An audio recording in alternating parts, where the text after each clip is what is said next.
Welcome to the Home Team, the show where no matter who you root for, here you are a part of the Home Team. I'm your host, Wyatt Bagnall, and today we are previewing the Denver Broncos and the Los Angeles Chargers on Thursday Night Football in a very big game for the AFC playoff picture. So before we jump in, hit like, hit subscribe, share this video with anyone you know who likes football. I would really appreciate it. And without any further ado, let's dive in. So, Broncos, Chargers. These two teams currently hold the 6th and 7th seeds in the AFC. The Broncos are coming in one win over the Chargers, but the Chargers do have the head-to-head win. And if they would win this game tonight, they would complete the sweep over the Broncos and have the edge over them. Both teams have scenarios where they could clinch playoff spots this weekend. If the Broncos win, I think their odds go to like 99% just straight up. And then I'm pretty sure it would have to be Cincinnati would have to lose, I think. And then that gets them into the playoffs. But essentially, if Denver wins tonight, in all likelihood, they are in. For the Chargers, they would sort of need to win this game. Like, the Broncos could lose this game, and depending on how the other games go, they could clinch a playoff spot this weekend. Chargers would have to win to clinch this weekend with some help. So, in all likelihood, if the Chargers win this game, we probably won't see them clinch this weekend, but there's a chance. If Denver wins, there's a decent chance that they'll be clinched by the end of the weekend, which will be huge for both teams. I think this is a really interesting game. I'm glad this got flexed into prime time. And so let's break this bad boy down. So this game is in LA, so we're going to give the Chargers our home team advantage, even though the Chargers have less of a home field advantage than most. So quarterback, who do I think is the better quarterback? Bo Nix is playing, well, great's a strong word. He's playing very well for a rookie. And there's a good chance he could be winning Offensive Rookie of the Year. He'll certainly be one of the finalists for it. And then the Chargers have Justin Herbert, who has played really well this year, despite the fact that the Chargers don't have great talent, you know, all over the field on offense. And I think that that's really been their Achilles heel all season. But I would give the edge to Justin Herbert. I think Bo Nix has had a lot of good moments and has played overall very well for a rookie, but he also has been a little too inconsistent for my liking. And that's not an indictment of him. I think he's a really, really good player. But I think that it's just going to take a little bit more time for him to reach the level of somebody like Herbert, who is established in the top 10, and depending on who you ask, is in the top 5. So I'll take Justin Herbert. Running backs. So for the Broncos, Javonte Williams is the starter. For the Chargers, it's Gus Edwards, as J.K. Dobbins is still out injured. If J.K. Dobbins was still playing, I think there's a good argument for the Chargers, but without him, I'm going to give the edge to the Broncos. Javonte Williams is a good player. Jaleel McLaughlin gets a lot of other carries. And Denver, really, both these teams don't have a true bell cow, and they both went for the, running back by committee approach. The difference is Denver's committee has remained more healthy, so they're going to get the edge there. Wide receivers. I'm going to give the edge to the Broncos as well. Ladd McConkey's played well for the Chargers this year, but I think in an ideal scenario, he's your second or third receiver. Whereas Denver, Courtland Sutton is quite a good receiver. I think that he's not a high-end number one, but I think that he's good enough to be a number one for most teams. You're not panicking if Courtland Sutton is your number one receiver. They also have guys like Troy Franklin who get snaps, Lil Jordan Humphrey, who Sean Payton just loves. So the Broncos, I just think that they have more of a dependable number one, is really what this comes down to. Neither of these teams are spectacular in the receiving room. And I think that both of these teams, that'll be a priority for them in the offseason. So I'm going to give the edge to Denver just because I believe in Courtland Sutton more than any Charger receiver, although I like the potential of Ladd McConkey moving forward. Tight ends. This is one where I don't really feel the urge to award a point because really neither of these teams use their tight ends that well, or not even necessarily that well, just that extensively. Hayden Hurst is getting the start for the Chargers this week, it looks like, and in limited snaps this season has not had a great year. And for the Broncos, it's Adam Troutman who's getting the start, and I'm not super impressed by him either. So tight end, I don't see it being a big part of the game. So I'm not giving either team a point for the tight ends tonight. Offensive line. Now this is a different story. I think that this and the defensive line is where really most of this game is going to come down to. In fact, I would go as far as to say that, both these teams want to win through those units. The Broncos, they just extended Garrett Bowles, who's having a great year left tackle. Quinn Miners has been a very good right guard basically since he entered the NFL. And then this year in his second season with the Broncos, Mike McGlinchey has settled in at right tackle and is having a much better year than his first season.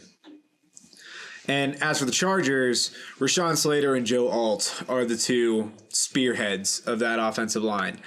Both are grading out as top 15 offensive tackles. And I think that it's really important. Zion Johnson was a first-round pick a couple years ago, and he's having a decent year, ranking 22nd out of 75 guards. This is on Pro Football Focus. And I think that with both these groups having three players that are playing really well, you got to give both a point for the offensive line. And I think that this is where that game's going to be lost, because defensive line, I'll just spoil it now, I'm going to give both teams a point for their defensive line as well. The Chargers, Khalil Mack and Joey Bosa are the two that everybody would recognize first. But somebody who should not be forgotten is Tuli Tuipulotu, who he usually rotates in with Bosa or Mack, but anytime he's able to be out there, he tends to flash, and he usually makes an impact play or two a game. And so I would say that the Chargers have three guys that can be potentially really impactful. Poona Ford also comes in and plays solid football for the Chargers at defensive tackle. As for the Broncos, I would say that they have three, maybe four guys. I mean, if you look at their lineup, both these teams play a 3-4 front, which is three down linemen and four backers. And really for the Broncos, the starting five guys that usually are on the line of scrimmage, so the three linemen and the two outside linebackers, all five of them are solid players. Nick Benito's been making plays all year. If you just watch him, he usually flashes every game. Last week, I think it technically was a fumble return for a touchdown, even though it was really a pick six. He does that. Jonathan Cooper on the other side, really, really solid player, underrated player. John Franklin Myers came over from the Jets, really good rotational guy, fills a good role. DJ Jones, who came over a few years ago from the Niners, and then Zach Allen, who came from the Cardinals. These guys are all really disruptive. And while the Chargers have two guys with more name value, the Broncos are much more of a just don't have a weakness out there kind of group. Like, it's really difficult for people to exploit the Broncos defensive line because you don't really have one guy to go at where you really feel comfortable about it. Whereas the Chargers, if you sort of attack the interior, sometimes you'll find some good success there. Whereas Denver, it's a little more difficult. So I would give them both a point for their defensive lines as well. And I think that in a lot of ways, whoever wins the trench battle in this game will win the game. Linebackers. This is difficult. If Alex Singleton was still playing this season, this would be a pretty easy Denver point. So the linebackers for the Chargers, Denzel Perryman and Diane Henley, and the linebackers for the Broncos are Justin Stranad and Cody Barton. Cody Barton is a player who is like flashing a lot. I see him come through and make a couple plays every single game where you're like, okay, there's something there with him. He's been in the league for a little while now, but this is by far his best season. And I think that just the way he's playing makes me want to give the Broncos the edge, even though Diane Henley's also playing well for the Chargers. I see more wow moments from the Broncos group. So I'm going to give the Broncos the edge there. And then, all right, so we have up next the defensive backs. Okay, this is an exciting group for both teams. We'll start with the Chargers. So, when the Chargers play just their normal base defense, they have four guys out there that are all playing really, really well. Derwin James is the spearhead of that. You know, he is the fulcrum of this unit, and he has been a very good safety from the moment he entered the NFL. A very traditional strong safety type. He was drafted by the Chargers with the intention of playing like the Cam Chancellor role from the Seahawks back when they were doing the Seattle 3 looks all the time. And I think that Derwin James is that, and then a little bit more in coverage. They also have Christian Fulton at one corner, Tarib Still, who's a rookie, at the other one, who he hasn't had to play a whole lot because usually it's Asante Samuel in that spot, but when he's played, he's playing well. And then the other safety is Tony Jefferson, veteran, been in the league since, I believe, it's before 2015. I want to say like 2013 probably. Let's check. Nailed it. 2013. Yeah, started off in Arizona. He's bounced around the league, but he's playing well this year for the Chargers. I would say that the Chargers have a good chance of being able to match up with most of the Broncos players. With Asante Samuel looking like he's apparently not playing this game, I would be a little more weary of just manning up any of these younger guys on a Cortland Sutton. But I don't think it's the end of the world if you have to.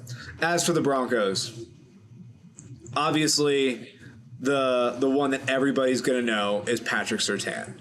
He is, in my opinion, I've been saying this since his second year in the NFL, I think Patrick Surtain is the best cornerback in football. You'll find people that want to make cases for guys like Sauce Gardner or Jalen Ramsey. That's totally fine. Ever since Patrick Surtain's second season, I believe Patrick Surtain is the best corner. They also have Brandon Jones at one safety spot, PJ Locke at the other. And then normally Riley Moss would be the corner opposite Pat Surtain, but he's injured. So we have Chris Abrams-Drain, who's another rookie playing this season. And I think that overall the Broncos secondary is in very good shape. The advantage that they have is that Surtain is a guy that you could put on any receiver and not feel like you're going to be overmatched. In a game like this, I don't know that you necessarily want him traveling with anybody. Like, I don't think we need to see him shadowing Ladd McConkey or something like that. I would say that overall, the best receiver matchup probably for Surtain, you're looking at either Josh Palmer or Quentin Johnston. Just eliminating anybody that they really go down the field with. If they're comfortable like lining Surtain up primarily in the slot, then maybe you put him on McConkey. But the benefit for the Broncos in this game is they might not have to travel anybody or do anything very specific and just take whoever like lines up anywhere and just match them. It isn't like the Chargers are coming out here and, you know, CeeDee Lamb is going out there who's going to get like the majority of the targets for a team. And I think that overall the Broncos secondary has a really good chance to thrive as well in this game. So which secondary do I think is better? I think they're about the same, honestly. It basically depends on, would you rather have your safeties be really top notch or would you rather have your corners? I'm going to give both teams a point because they're both good in this group. I would feel a little bit more comfortable on the whole with the Broncos group because I think that having an elite corner and, in my opinion, the best corner in the entire league, I think it's really tough to find yourself a better situation than that. That's like one of the ultimate foundation pieces of building a defense is if you have a corner of that caliber, you're dealing with something really, really rare. So I'm going to give both teams a point because I think that Derwin James can be super impactful for the Chargers, and he's going to have to be because running the ball is so essential for both these teams. These guys in the secondary have to come up and fill, and Derwin James is really good at that. And then when they have to throw it, guys like Pat Surtain thrive. So I'm going to give both teams a point. Head coach, last up. So, Sean Payton, Jim Harbaugh. I think they're both great coaches. I think that given that this is Sean Payton's second year with the team, he has a slight leg up on Harbaugh and is first in terms of getting his guys into the building. I think Harbaugh is an excellent culture builder, and I think we've already seen that with the Chargers. And given that both these teams have a chance to go to the playoffs, I think that both of these guys are the right fit for their franchise. I'm going to give both teams the point because I have a lot of faith that you're looking at some of like the best coaches in the league when you look at these two guys. And I think if that's your scenario, you can't really be complaining. And as a result, they both get points. So how do I ultimately have all the points lining up? I have the Chargers with 6 with the home team, with the home field advantage. And then the Broncos I have with 7. So I got the Broncos 7-6 right now. Do I think that that's how this is going to line up, and do I think the Broncos are going to essentially clinch their playoff spot tonight? Yes, I do. I think that the Chargers, their weakness at the offensive skill positions, it's coming back to get them. If this defense cannot keep Denver in the low 20s at the highest, then they'll definitely lose, in my opinion. Because the Chargers offense isn't great regardless right now, and especially going against a team that has like a real claim to being the best defense in the league in Denver, the odds of them having some awesome game tonight isn't great. And I think that for Denver, they're just trending up, and just the feeling around them is more positive, whereas the Chargers, they're struggling to like keep momentum. You know, every time it feels like they're doing something, some team just manages to find a way to just outscore them just by enough. Like ever since J.K. Dobbins went down, the Chargers haven't been able to run the ball the same. And when you don't have good receivers, that's about the most important thing you can do. And so I think that what this comes down to is pretty simple. Those Chargers receivers are going to have to beat the Broncos corners. Because if I was the Broncos, I would feel very, very comfortable taking my corners, putting them on islands, and saying the Chargers don't get to run. And then, hell, if they're just struggling to run anyways, I might take the extra guys out, back them up, and say, now we're able to stop the run with just our front, so now try to throw with extra coverage. Like, I think that the Broncos defense has more options for how to attack the Charger offense than the Chargers defense does to attack the Denver offense. Like, they both are going to try to stop the run. And then I think that the next most important thing for the Chargers defense is the pass rush has to work. Garrett Bowles has played really well. Mike McGlinchey's played really well. Quinn Miners has played very well. And I think that for the Chargers to be able to like reliably beat those guys, it's going to take an all-world effort. So I'm going to pick the Broncos. I hope the Chargers make the playoffs, by the way. I want that to be noted. I hope that the wild cards are second place in the AFC North, whoever it is, Ravens, Steelers. And then I hope it's the Broncos and the Chargers that round it out. If it's not one of those, it's most likely going to be the Bengals. It looks like the Chargers are the ones that would be most likely to fall out, even though after this game, their schedule gets significantly easier with games against the Patriots and the Raiders. So I think that's the other thing to consider is Denver, they got this game, and then they got Cincinnati and Kansas City. So if they don't win this game, now you're looking at more of a chance of Denver falling out. And I think that they would be aware of that, and they'd be aware that this is the night to really try to clinch it. So I'll take the Broncos. I hope everybody has a good game. Broncos fans, Chargers fans, enjoy the game. I hope that both your teams come out healthy, if nothing else. And, everybody have a great night. Peace.